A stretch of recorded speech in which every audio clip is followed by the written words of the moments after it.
So now that we got the new tire on, okay, I put a little bit of air in it. We're about to do a leak check, make sure that it's sealed properly.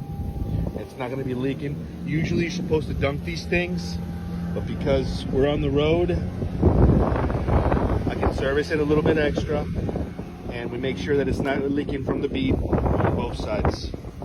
So we sprayed it down with soapy water. You can see no major bubbles are forming.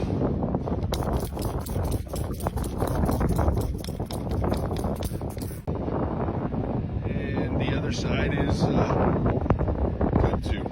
We already flipped it over.